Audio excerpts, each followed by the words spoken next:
Hey guys, it's Pete from Pete from Anxiety here. Welcome in today's episode. I appreciate y'all being here so much. Let's talk about a few things real quick. The Pete vs. Anxiety Team Anxiety Facebook group. Are you a part of it?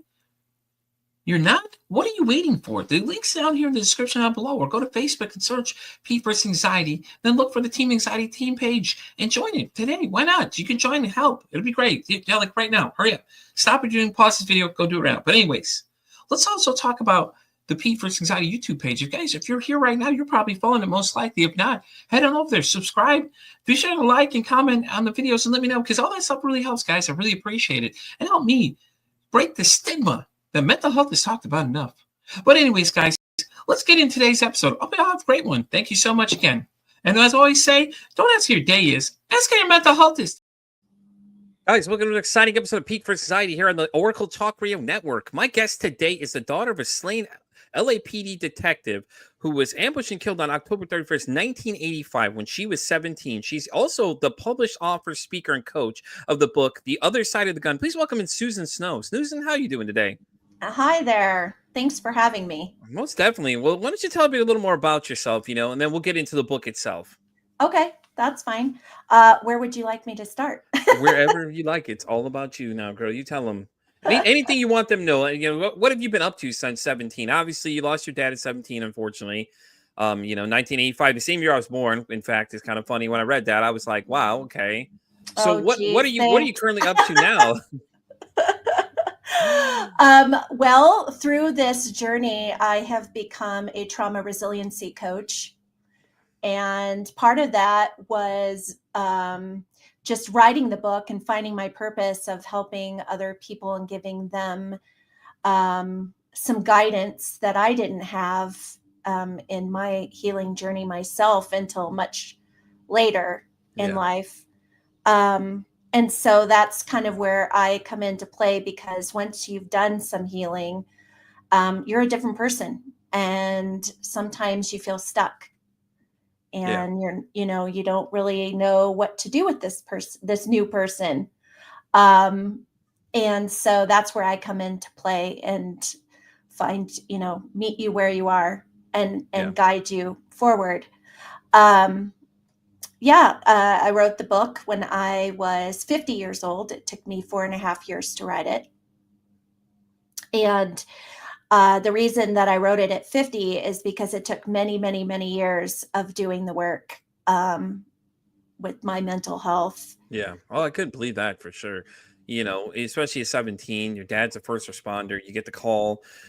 Unfortunately, his life was taken, which I'm sure was hard enough as it was. Even at 17, that's rough though.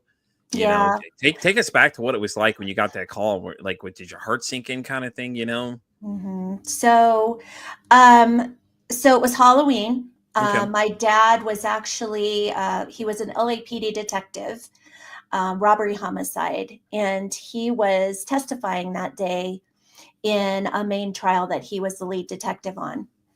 And I was a normal teenager. I was planning on schmoozing my parents to let me go to a party that night.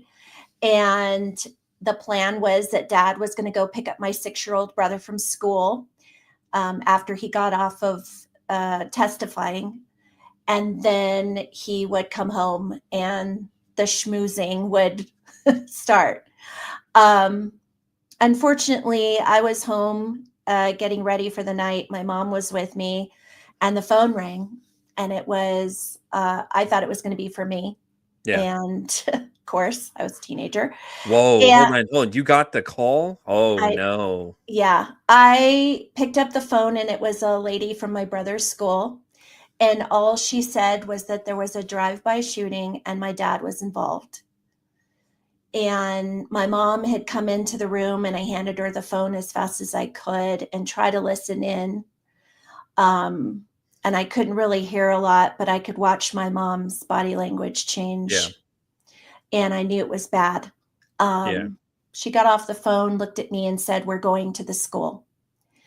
So we jumped in the car, made the trek to the school, and it was now nighttime. It was later, and the kids would get off outside the backside of the school from after school care.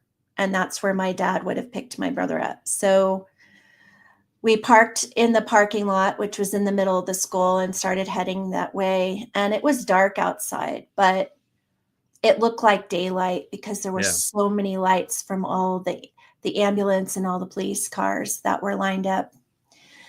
And as we kept walking that way, my mom and I glanced over and saw my dad's truck. So we started to run Oh. towards the truck.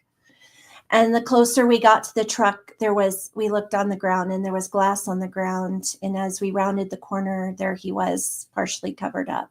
Oh, shit. So I actually saw my dad's body.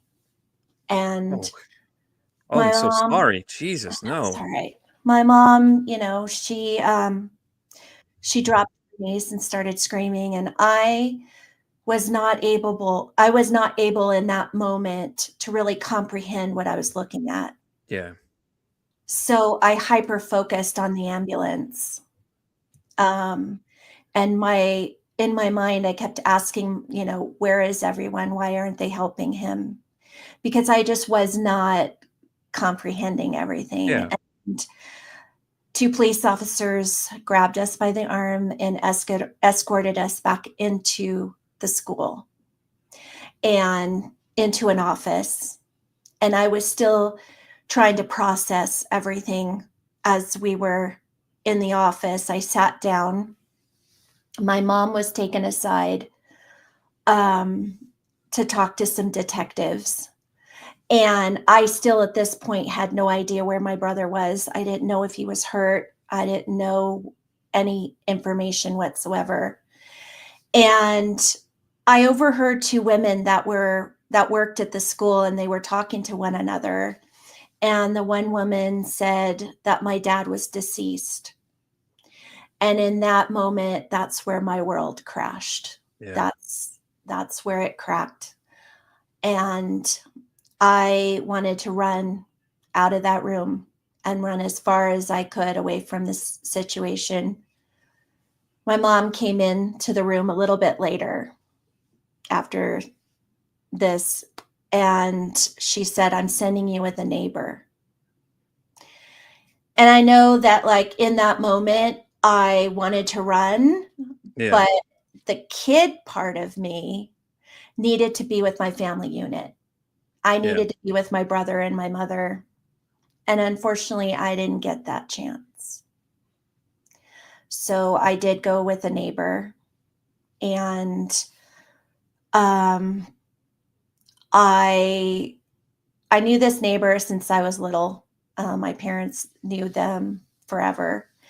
And this poor woman, she was trying to navigate all of her own feelings about what was going on, not only with what happened, what she's heard, but the fact that my entire neighborhood had just been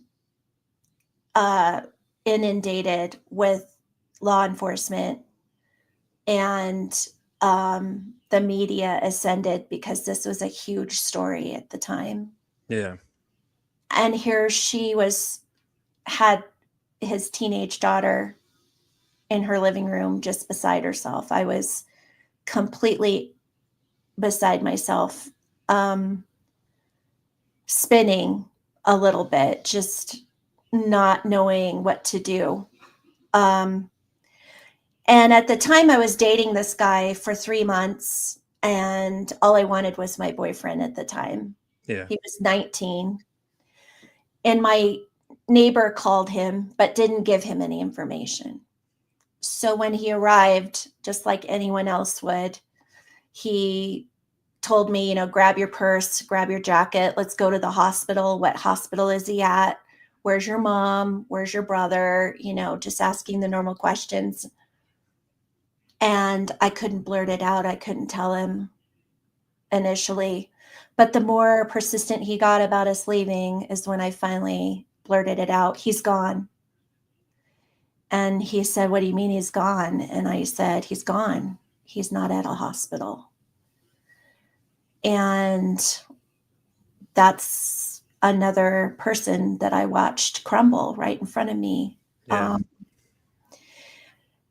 And, you know, I talk about this a lot is, you know, in the mid 80s, this was 1985, there was no talk of mental health Yeah. back then, True. and there were no resources for kids. LAPD had systems in place to support the widows and the widowers of the fallen, but nothing for the kids. And there was very little known about PTSD at the time. In fact, right then it was called shell shock, and it was only attributed to military coming back from war. And so all the feelings that I was feeling and all the shock and all the, you know, it was a mix between grief, like, you know, between trauma, Yeah. but not feeling in total control of myself at the time and not knowing or having people around me to help me or guide me or give me the support that I needed. It was a very chaotic night, very, very chaotic. And when I finally did go home, my entire living room was filled with people that I had no idea who they were. And I just ran into my room and hid just like a kid would do. I didn't want to talk to anybody. I didn't want to answer any questions. I didn't want to do anything but just hide. And I did that. I did not sleep.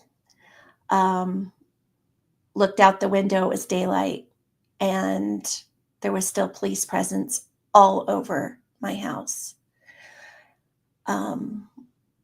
So I finally got to, I heard my brother in the middle of the night crying, so I knew that he was okay physically, but I didn't physically get to see him until about 11 a.m. the next morning. And I was able to hug him and tell him I love him and that we were going to get through this. And the days following, it took him 6 days to find the men that were involved. This was a planned out assassination of my father in retaliation Oh for his shit. testimony. So I had police presence all over my house, all over my yard, helicopters. I had personal bodyguards who were plainclothes police officers that went with me wherever I needed to go. So I went from having this normal teenage life Yeah. to this. And my mom, you know, at the time, she had all of the logistics and the things, the business parts of what she needed to take care of and kind of dove into that. It took the media a couple of days to figure out he had a teenage daughter. And that was because all of the focus was on my 6-year-old brother because my dad saved his life. That was the last thing he did on this earth. And so be it. Like I understood that. But at the same time, it gave me this sense of not being important in this scenario. I mean, I get that feeling though, but at the same time, I mean, when the media did discover you, how bad did it get? Were they just constantly trying to bum rush you and ask you questions? I would assume that's the case. Like they just do too much sometimes. It's like you just gotta Yeah. let people be, especially when you just lost somebody, especially your dad. Yeah. It's like what do you think the 7-year-old daughter is gonna say to you at this time? It's like, you're gonna start bombarding her with questions. Like she Right. doesn't want to answer all those questions, and it's horrible. Yeah, Yeah. well, but hats off to LAPD though. Like they sounded like they got right behind your dad and looked out They for you did. guys and everything like that. So that's outstanding of them. I'm so glad to hear that they look out for one of their own like that, especially their They family did. members. They did really great. They But that is did. just And they didn't, you know, I didn't know it at the time, nor did my yeah. mother know it at the time, but we were also targets. So Oh shit. Okay. because that didn't come out until the trials much later. Oh, okay. But that was the one of the reasons why they made sure that we had protection at all times for 6 days straight until they Yeah. were able to apprehend everyone that was involved. That's So, crazy. So when you heard that though, you guys had to be like, "Oh man, now it makes sense." Everything started piecing together like, "Okay, well this makes sense why we had extra detail." and things Yeah. like that too. That's insane. Yeah. So, I mean, and that was a trauma on top of trauma. Oh, I believe Um, it. Jesus. Oh man. so it was really all the things that started to happen to me, the depression, the suicidal ideation. I didn't know Yeah. what that was. Yeah. I didn't know what depression was. I didn't know what anxiety was. I didn't know that all the things that I was experiencing was a part of PTSD. I had no Yeah. idea. And all I felt was I was completely out of control.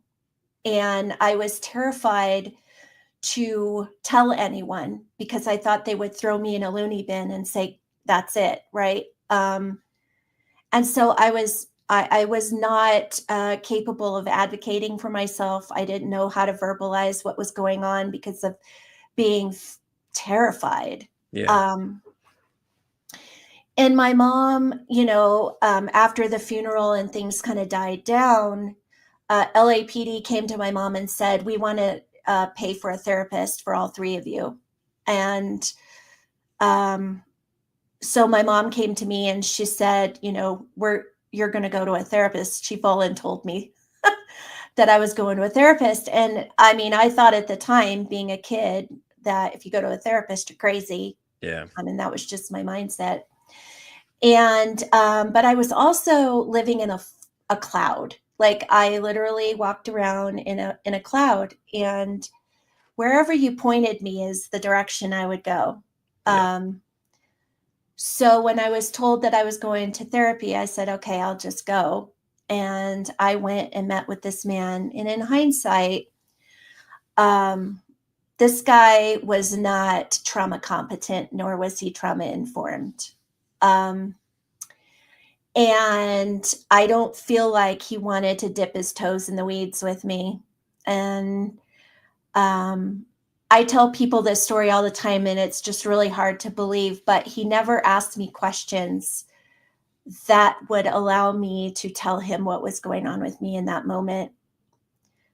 So, because of that, our sessions were very much about general things like my Yeah. relationship with my mom, my boyfriend, my brother, school, that kind of thing.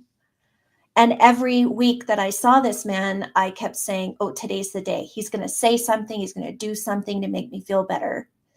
And it didn't happen. I saw him for an entire year. And at the end of the year, he looked at me and said, Susan, you're a well-rounded young lady. You're going to be fine for the rest of your life. And I don't need to see you anymore. I walked out of that office and I thought to myself, I'm broken. I'm crazy. I'm going to have to figure this out on my own because not even a professional can help me at this point. And by then, I watched my mom's coping skills, which was drinking. Yeah. And I didn't want to go that route. But what I did was not healthy either. And I created an emotional mask out of what people told me I was. So when people came to me and said, oh, Susan, you're so brave. Oh, Susan, you're so strong.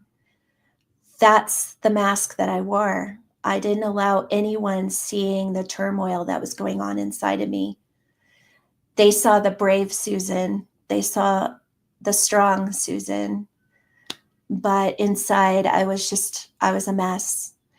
And when I think about it, I felt like there was times where I couldn't, because I was unhealed, I was undiagnosed, I was not addressing the trauma, that it kept me from having healthy relationships in my life. Yeah, that was going to be my next thing I was going to lead you to is with relationships though, until you got help, it had to be hard though. Didn't it though? Because you'd probably like react and people think you're overreacting or you're acting crazy. Like you were saying, like people think you're crazy. And if you were to tell somebody these thoughts you were having, even the suicidal ideation, they'd try and lock you up is what your current Oh, thought yeah, process was, because it's just like, these are all thoughts people have like, and it absolutely. sucks that that's what you had to go through. So, Yeah. When was it? When did you finally get some help, or somebody finally diagnosed with PTSD? Because I know it was shell shock for the longest time, Yeah. but when did it finally become PTSD though? Is that something that you had discovered when going to someone, or did you finally get some help? Because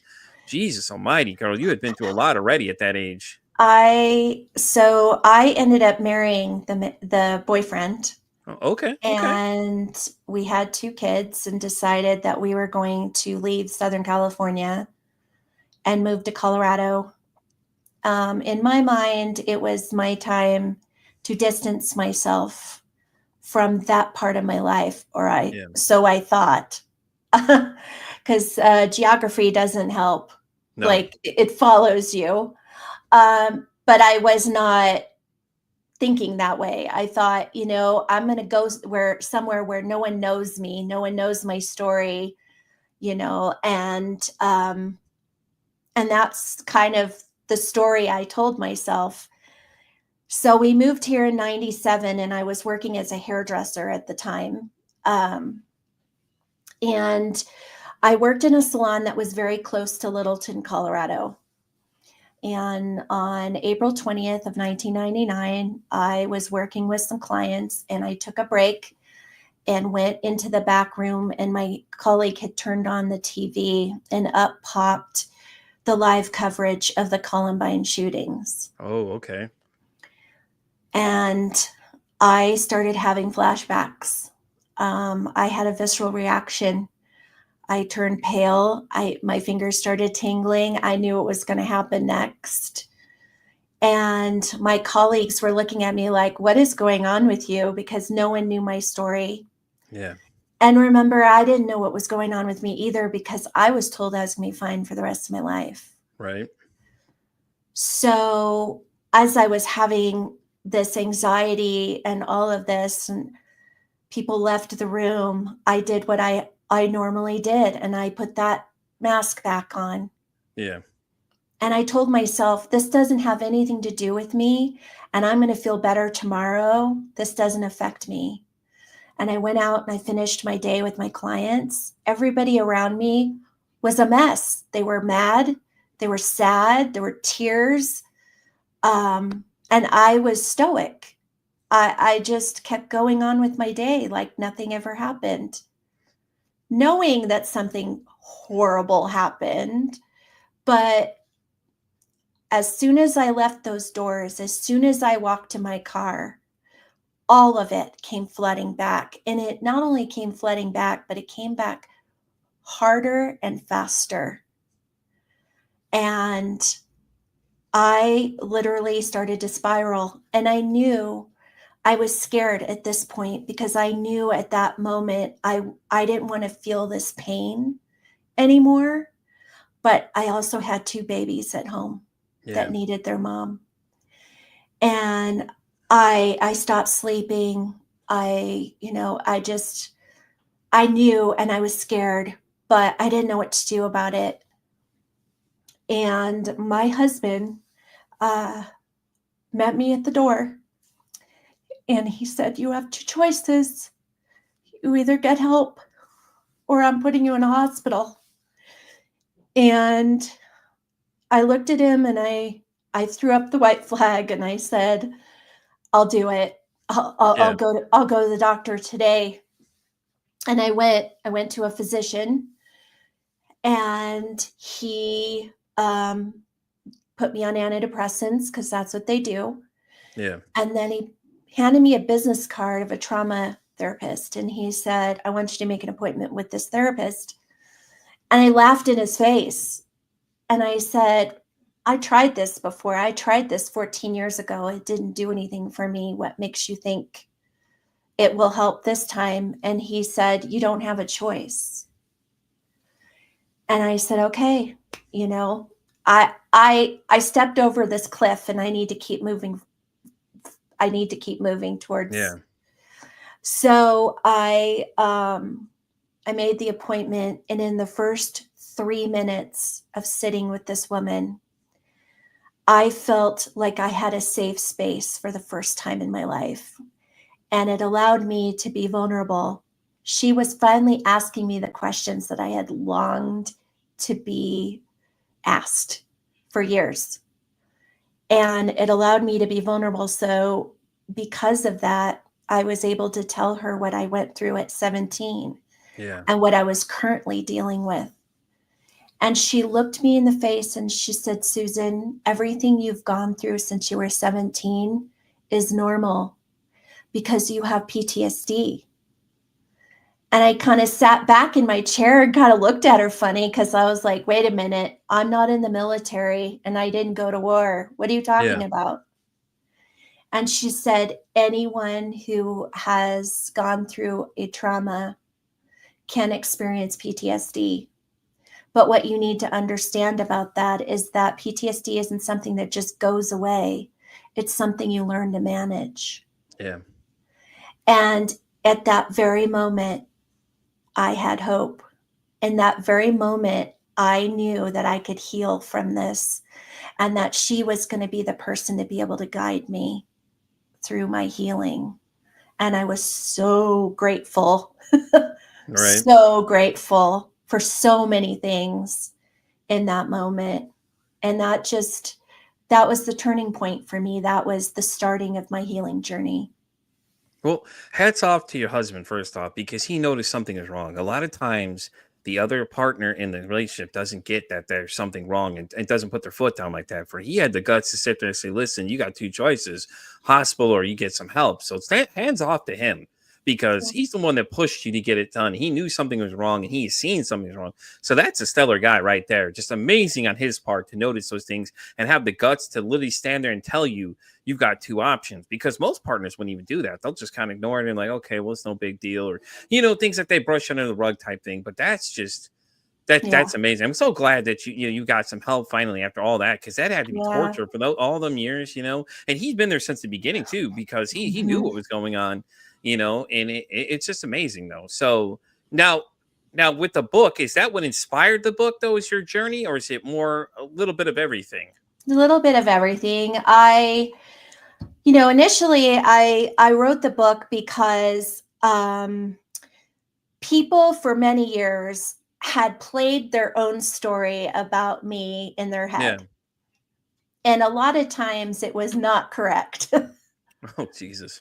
um, how I should react, how I should feel, how I should be, Yeah. all the things, right? And I got to the point where I was like, this is not who I am, and I need people to see who I am. Yeah. And that was initially it. The other one was that there was still so much pain and anger in law enforcement community around my dad's death, Yeah. even to today, right? And it's been almost 40 years. It's crazy, but there's still that. There was still that. And I felt like if people heard my story, saw my healing, saw my resiliency out of it, Yeah. that it would allow them to heal in some sort of way themselves. And as I started to write the book, there were so many fears that came up because I knew in writing this book, there was no holding back. I Yeah. had to be 100% vulnerable and authentic in my book because that's who I am as a person. And I needed to put that in my book. And so in doing that, there were fears that came up for me, big ones. And one was, my mom and our relationship has always been not healthy. All right. I grew up with a narcissistic mom, and I just realized this 54 years Yeah. later, but which attributed to some of the behaviors in the past and the treatment in the past. Um, and I thought this book might just end what was left of our relationship, or it could open a conversation. And I had to be okay with either scenario.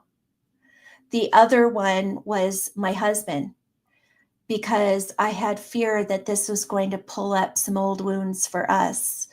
We've been together for many years and we've gone through a lot together. Oh, I believe it. And I speak of what we've gone through as well. And the third was my safety, because there were still 2 men incarcerated. And anytime, you know, I was a target at one time. So there's always that thing in the back of your head that like worries that if you put yourself out there, there's going to be retaliation in some sort. But I really had to sit back and ask myself, what's my true purpose for writing this book? And it always came up, the people that needed to see the hope, that needed to see the healing that I did. And, you know, whether it was law enforcement or any other person that has gone through any kind of trauma in their life, for them to hear my story and see that you can heal from whatever it is that you've gone through in life. And there is a resilient side. And so that's what drove me forward. I have a tagline, bulldoze your fear, because that's what I had to do. I had to bulldoze through it and think of those faceless people out there that needed to hear my message. Yeah. Yeah. Or be the voice for the voiceless is what I like to say a lot of times too, because that was incredible. Thank you so much for sharing though that story, because that had me tearing up over here. I'm not gonna lie. I was a tearjerker. I was like, dude, I felt it. I'm an empath, so I feel that. Like, yeah. And it's funny you say Columbine, because I actually interviewed somebody that was involved in Columbine, and she had wrote a book at 15 and rewrote it later on. Though Heidi was actually my guest in the show before I even started doing this on the network I'm on now, but it was interesting to get her perspective, because I didn't realize when we were talking that she was in the library. She could see one of the gunmen and stuff. And I was just like, oh, God, I'm feeling this. And I'm just having a panic attack over here. She's describing what's going on. So it's just like, I felt that all. When you were describing that all, I was just like, woo, I felt it. I'm not going to lie. I felt it completely. And I teared up with you too, because I was like, damn, that's powerful. And you're right. Stories are amazing like that, because those kind of stories get out. People see those, and that inspires other people to come on the show. You know, and things like that too. Other people hear this story and want to come on and share their stories. And that's a lot of times how it works with a lot of people. A lot of people, I tell them, like, listen, hey, like, I actually reached out to a couple of people recently, had some very interesting stories. And one girl was like, her exact words were, so why do you care so much about this story? Why not? Like what you're saying is very powerful. Think about it. Your story, Susan's story, everybody else's story that's been on the show, they touch somebody in some way. Like, someone's going to relate to your story and go, oh my God, I agree with you. Or read the book and go, oh my God, Susan, I agree with you. You know, I'm sure people have reached out to you too. Have they not after reading it? Yeah. Yeah. You know, it's very interesting is when I wrote the book, there were so many things in the book, so many nuances of the book that I felt like people could connect with. Yeah. And, you know, I had my list of things in my head, right? But I have had other people, for instance, you know, I had a woman that lost her husband very quickly at COVID, and he was a super healthy man. Yeah. And he was dead in 5 days. Jeez. And she spiraled, you know, after that happened, and was really struggling on social media at one point. And I reached out to her, and I just said, you know, let me gift you my book, because I feel like maybe it might give you some hope. Yeah. And so I sent her my book, and she read it, and she got back to me, and her reaction to it was not shocking, but I didn't see it coming. Let's just put it that way. Yeah. Her reaction to it was, I was your mother. I drank. Okay. And I want to thank you for showing me how it affected my daughter. Yeah. And my family members, because I needed that. I'm sober now.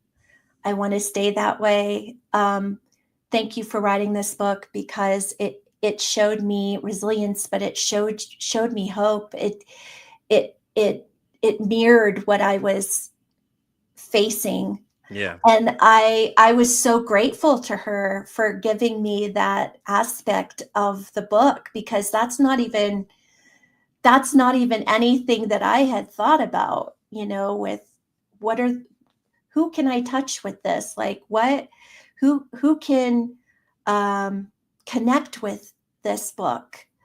And when she told me that, that was her reaction to it and her review for it, I was grateful. So, That's it's, awesome. yeah, I mean, I went into it, it was terrifying pushing that go button. I But bet though. What was your mom's reaction though? Did she read the book at all? yeah, we're no Oh, contact. I mean, listen, at this point, you got to do what you felt was best. Yeah, I could tell you though, I could relate to you though. My mother was very narcissistic. She abandoned me when I was 10. Just it's like when I say she was bad, she brutally beat me sometimes. yeah, I got stomped on. She was a big yeah, drinker and things like that too.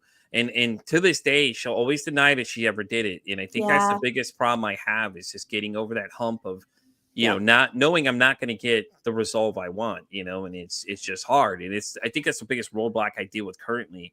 And it's rough though. But me and her don't have a good relationship. We stopped talking for like 13 years until yeah, my ex had twins and things like that too, and then that's when we started talking again. But then I was dating a narcissist as well, so it just kept piling on. I just kept yeah, adding the world on there. It was not fun at all. Trust me. yeah, yeah, I could relate totally. exactly. But, with us not having a relationship now, I'm at peace. Yeah. Um, and so, the book did what it was supposed to do, for many reasons. Yeah. Sometimes you need a real kick in the rear end to make a decision or a choice Yeah. that's best for you. That happens a lot in my life, and so that was just a part of it. And I will tell you that my book is now on Audible. Hey, Um, there we go. I narrated it myself, which Okay. was Okay. a whole different journey. But writing it and reading it are very different from listening to your own voice. I mean, I can hear my voice with podcasts and stuff like Yeah. that, but to really hear your story the way you wrote it, and feel all of the emotions that the reader feels by listening to myself it was very eye opening for me. I think it's very powerful though because you're doing it in your own. It's you reading this. The person that wrote Yeah. this book is reading it. Listen, I'd love for Mhm. Morgan Freeman to read a book I write sometime, but AI may have to make that happen when I finally get around to doing that eventually. But Yeah. that's very powerful though because it's your own words that you're reading back to somebody. They can hear the emotion in your voice as you're reading them. And you're having to relive these things in your head, and I think Mhm. it's even more powerful. Honestly, it's more of a connection, honestly, to listeners because this is Susan Snow reading this. This isn't some random person reading Right. this. This is Susan reading this book to me Yeah. that she wrote about what her thoughts were and what everything is she went through. Yeah. And it had to be very powerful, though. I mean, that it had to be an interesting process, though, having to read your own It book was again. it was I'm not a professional voice actress, but Yeah. so all of the things that you have to think Yeah, about but when you're you're authentic, though. reading. I think it's what I really Yeah, like about you. You're very authentic. You give off the thank very you. authentic vibe. Your story's real. It's very touching. I think at all you're hitting all the points. Being a professional voice actor, I think okay, it's great. Don't get me wrong, but this coming from the person that experienced this firsthand, Mhm. that's telling you this story, I think it's way more powerful, honestly, because it's more connects more people. Don't get me wrong. Morgan Freeman could have read the book great. Let's all be honest, okay? Whatever actor y'all want, okay? Listen, Right. anyways, but you know what I'm saying though? It's just Oh, it's very yeah. powerful that you're reading it yourself though, Yep. which is very amazing. I think that's a great feat of its own. Yeah, I mean, it was, initially, I was going to hire an actress, and the more people that read my book were like, if you hire an actress, you are doing yourself a disservice. Like Right? you need to do this, and they're like, you have a voice for it, which I was like, Exactly. okay. Um, but I said, they were just like, no, Susan, we want to hear your voice. It's Yeah. your story. It's your words. That's the funny thing about my mom. My mom's running around telling people I used a ghostwriter. and the ghostwriter made me say these things about her, which I did not in any way, shape, or form make my mom out to be a monster in this No, you book. just told it as you saw it. That's all, I baby. just told my experience of Yeah. the choices that she made and how it affected me. But, you know, it's like I said, I had to do that, and I had to be vulnerable. And even in my coaching, it's I always want to give people a safe space. Yeah. You know, I want to be their safe space so that they can be vulnerable Yeah. enough and get what they need out of the coaching that I do. I think it's very important, you know, that safe space. And I talk about this a lot too, is it only took me 2 therapists. Sometimes it's going to take you longer. Yeah. Yes. What I learned, the lessons that I learned from my experiences is that this is your healing. It's no one else's healing, right? And Mm-hmm. you have every right to interview your therapist and make sure that they understand your type of trauma, because there are therapists out there that want to lump us all into one big group. And that's not fair, because different traumas are different and they have to be addressed differently, and the Yeah. modalities are different, right? There's Yeah, no for one sure. size fits all. You can't, there's no one size fits all. And so it's really important for you to be working with someone who understands your type of trauma and is able to guide you in the way that you need to be guided, and that you feel you're in a safe space enough to be vulnerable. Because if you aren't vulnerable in your work, the work will not get done. You're holding something from yourself. And I also tell people this: the minute you make that decision to get help, now for me, it was smacked in the face, right? Yeah. I had to jump full, you know, both feet. But if you're sitting and you're feeling like this is holding over your life and you're done, you know, and you really want to move forward, you really want to heal from this, um, when you do that, when you make that decision, you're actually taking your power back Mm-hmm. from that thing or that person that hurt you. And you're telling them, you no longer can hurt me anymore. You no longer have a hold over my life anymore. I'm going to heal from this. I'm Yeah. going to move through this. And I think it's a very powerful feeling when you make that decision. Yeah. So, No, I agree 100%. I think everything you just said was goddamn amazing.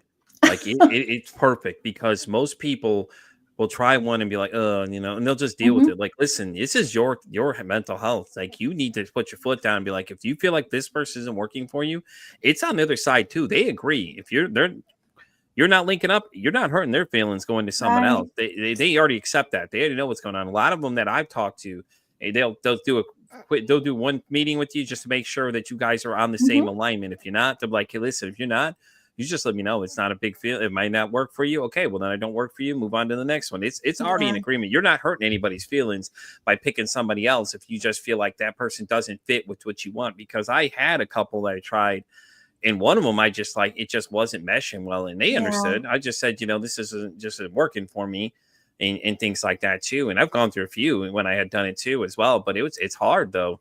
And I It think is. people feel like they're defeated though, but it's like, don't feel defeated, man, because this is, you're putting yourself first is a powerful statement. Like, don't Mm, feel don't let somebody tell you you're feeling selfish because yeah, you're taking care of what your needs are. And, you know, especially when it comes to dealing with narcissists, man, you got to be really careful with that kind of thing. Those yeah, situations get really messy too, you know. And right. I've had a few authors on that we've talked about that. Mia Hanks is one of them. She does a book called Bridesmaid. It's about her relationship with her narcissistic husband, and Mhm, it was interesting to hear that whole story too, and, you know, things like that too. And there was another person I had on too, I'm thinking of as well. There's a podcast called You Have the Power. It's run by a woman named Darla Radilia.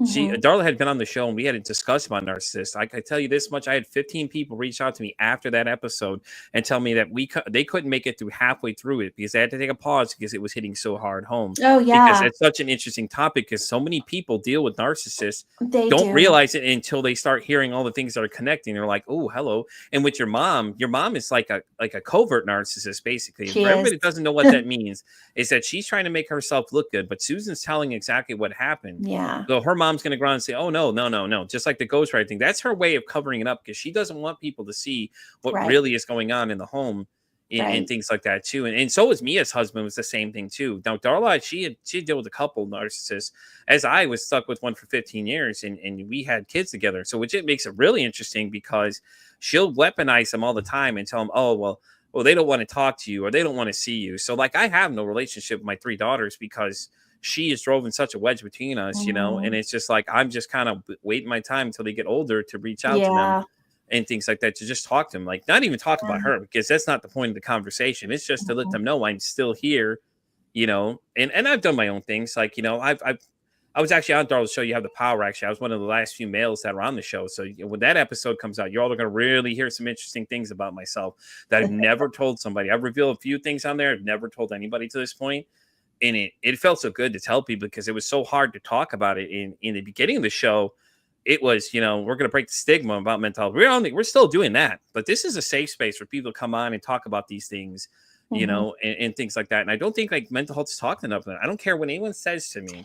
It's not, and There you go. Here's Susan said. Look, that's what she should have said. It's it's not. not. It really isn't. And and I have conversations with people that say the same thing. I've been to 3 therapists and it hasn't helped. And I always say the same thing. You haven't found your person. Yeah, exactly. And think of it as like dating.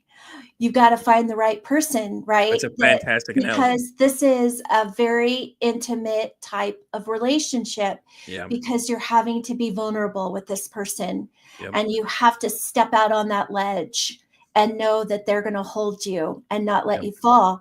So it's yeah, I mean, it's really important. Mental health right now, especially right now in the given environment that we're having at the moment, there are people that are out there that they are healed, meaning that they've done some work, mental health work, but a lot of the things that are coming up right now are really making things rise to the surface again, or people that haven't even dipped their toes in the water Yeah. of healing.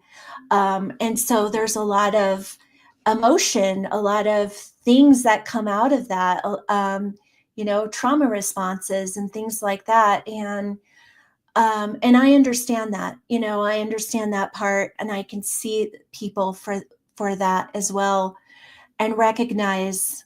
I mean, I think that is probably one of the biggest blessings of being on the other side of things is that you can Right. kind of zoom out and look and see um, that a lot of the things that are going on, a lot of the trauma responses and the things that are going on are based on um, past hurt, past trauma, past whatever Yeah. abuses. And so, for me, I try to be a bridge and kind of, I'm an empath myself, and Yeah. so but there is a difference. I'm an empath that can look at things and the things that are going on and not make it envelop me, Yeah. right? Not allow it to envelop me. I can be empathetic to certain situations and things like that. And I can get angry, but I use that angry in a positive Yeah. way, right? So, and that's what I try to teach people as well is, you know, it's okay to not be okay, Yeah. It's but definitely just not. sit in it for a short amount of time and then go do something that gives yourself joy. When I was writing the book, that was part of another lesson that I learned is that in writing it, like there were days where it just took me out. I had nothing left because I had put it all on paper. And I am also a realtor. And at the time of writing this book, it took me 4.5 years to write it. And in that 4.5 years, there were days where I just had nothing left. I couldn't meet with my clients. I couldn't, and I had to give myself grace with no guilt.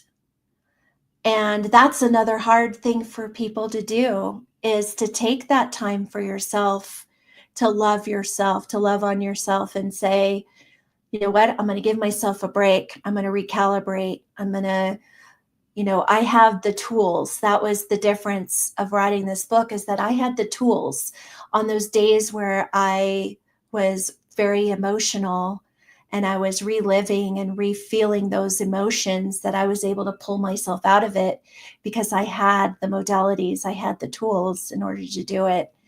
And so I try to teach people how to do that themselves and just kind of reset and know that tomorrow is a different day. Yeah. And so that's, that was another lesson I had to learn, is to be able to give myself that grace and go and do something that grounded me again, that got my nervous system in check. And that way I wasn't having trauma responses to the environment around me. I was able to be in a calmer space and also not spiral, into the depression. So. All right, Susan, before we start wrapping up, there's a important question I've been asking all my guests. My good friend Gretchen, who runs a podcast called The Shit That Goes On in Our Heads. I've been on it. Okay, so I don't know if they've asked you this question. If they asked you the following question, she asked me, Gretchen goes, hey, Pete, what would your mental health be if it was a song? So, Susan, the same question to you is, what song would represent your mental health? Now or then? Oh, either one. You can do either one. I had two answers to mine. So I said when my anxiety was there, I had one answer, and then the other one was when I was feeling real down. Oh my goodness! That was Gretchen asked me that question too. I know. That was amazing. I was like, I love this question. And I had an answer for her at that very moment. Oh, okay. Of course, now is a little bit different. Oh my gosh, a song. It's a good question. I'm telling you. It is a good question, because I'm a huge music lover, but at the same time, just like, I don't know. There's so many. What's the first song that comes to mind? There's got to be that one song that makes you feel good all the time. Whenever you're down in mood, what's that one song that gets you going? It's got to be good. The way you're laughing, it's got to be good. Well, you'll laugh, actually. It's anything from Rage Against the Machine. Oh my God, yes. Thank you. Somebody finally said Rage Against the Machine. I'm waiting for somebody to say Rage Against the Machine. I love Rage Against the Machine. Yeah, because it energizes me. Yeah. I used to use it as a tool when I was going into a listing appointment to get my mind, to get myself excited and just, feel good as I'm walking through the door. Especially during the time I was writing the book. I used them a lot. Oh God, I love Rage Against the Machine. I'm so glad somebody finally said Rage Against the Machine. Yeah. I was waiting for somebody to say it. I was like, yes. Because I love Rage Against the Machine. They were always great. I was so upset when they broke up the first time. They got back together, and I was like, "Oh God, yes!" And then they're back together. Okay, yes. Yeah, that's awesome though. They make me smile. There's something about the energy of their music, and it energizes me for some reason. I believe it. Hell yeah, it does. So, Susan, I just wanted to say as we start wrapping up, thank you so much for coming. I appreciate you being here. It was great having you. Thank you for coming and share your story with us. I mean, like I said, it even hit home for me. Like, I'm not gonna lie. That was like, wow, I felt that energy, girl. Let me tell you, the whole time. So I'm so happy that you had so much success with the book and everything is going so great and things like that. Thank you for spending some time here with us. It's always great when you get new people on the show and, especially authors, because you hear the inside of their book and hear that it was so close to home. and congratulations on the audio reading and everything else. So why Thank don't you you. let everybody know where they can find you? What's the best way to contact you if they wanted Oh to? my gosh. Well, I do have a website. It's susansnowspeaks.com. I call it my one-stop shop. It talks about my speaking, talks about my coaching, and it also gives some information about my book. Definitely. Well, there you go, guys. So ready to find her. Like you said, she's on Audible as well, so you can hear the book on there as well. Go check it out. The other side of the gun is her book. Definitely give her a shout out and let her know that you saw her here on Pete vs. Anxiety. It'd be great. I appreciate it, guys. And as always say, as I start wrapping up this episode, it always costs nothing absolutely to be kind to somebody. One kind act you could do to save someone's life, or hell, you can make their day. I'm Pete vs. Anxiety, signing off, saying, hey, don't ask how your day is today. Say, hey, how's your mental